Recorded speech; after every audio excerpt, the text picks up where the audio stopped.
Welcome back, everybody. Today we're going to go over the Fallen Archbishop Andreus boss guide, how to beat him more easily. There is no easy option, there is only a more easily option. And it starts off with utilizing his weakness against him. He is weak to fire. So before we actually get into the boss guide, I'm going to show you where I find this fire dagger that I'm fighting him with. And we're going to use that to absolutely destroy him. Now, this is a very difficult fight. This is going to be the first brick wall that Souls players are going to get to in Lies of P. And it is a struggle. It definitely took me around 20 attempts to get this guy, but it was extremely satisfying when we got it done. So let's look at the location for this fire dagger. It starts off in chapter 3 at the workshop union entrance. That's where you want to teleport to. You're going to go up the stairs and then you're going to go into the room on the left. There is a hidden little drop down to a secret room down there, and there's 2 enemies in that room. You have to kill them. Once you've killed them, you're able to open the safe, and boom, you've got the Salamander Dagger.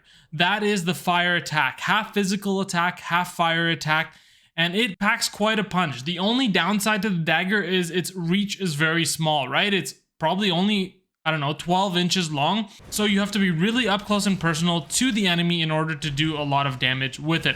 However, it scales with advance. So if you're already doing a build that scales off of advance, that works really well. Like, for example, my electric coil is my primary weapon. I'm also using the Salamander Dagger as a secondary weapon.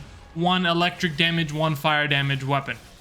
Now let's get into the boss guide itself. So with that Salamander Dagger, we're going to start that boss fight. There is absolutely no shame in using a Spectre here.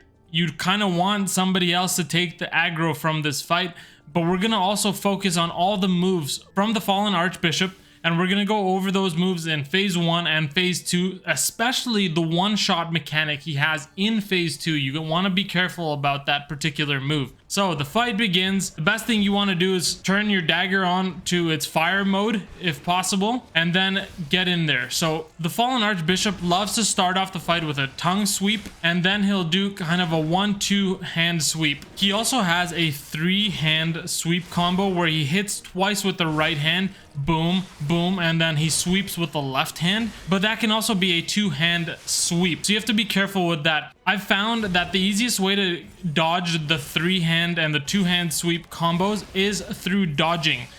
The other moves, for example, he has a tongue lash, which goes tongue lash downwards and tongue lash sweep. Those ones are much easier if you actually block them and parry them.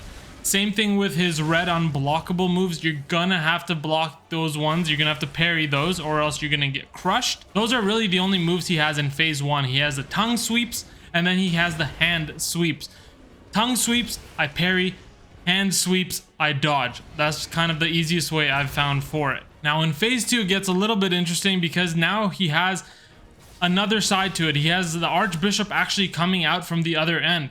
Now this Archbishop is deadly and he hits really, really hard. He does kind of like a side-to-side sweep. So he sweeps left, sweeps right, and then he stabs his sword into the ground. Sometimes he doesn't always stab it into the ground. The best thing for you to do is let the Spectre stay in front and you go behind, back where you were fighting basically in phase 1. And when you're fighting that head from phase 1, you're gonna see a lot of the same moves from phase 1. You're gonna see the combo with a tongue smash, tongue sweep, and then you're also gonna see the combo with the hand sweeps, either the 3 or the 2 hand sweeps. So again, same technique as in phase 1. We're gonna parry the tongues and we're gonna dodge the hands. Now, at one point, when you get him to about half health in phase 2, he's gonna start doing this beam where he starts to charge it. This thing is basically a one-shot kill, and it is deadly. There are very small safe zones for this. If you are standing in front of either head, you are going to die. The safest place for this is actually when he starts charging the beam, run perpendicular to his body, so you're running away from his side. So you want to run as far as possible away from his side. That way his heads are far away from you, and then the 2 explosions you'll see here don't hit you at all. After he's done that, that is the most dangerous part of this fight. After that, you can continue on with the same strategy we've been doing.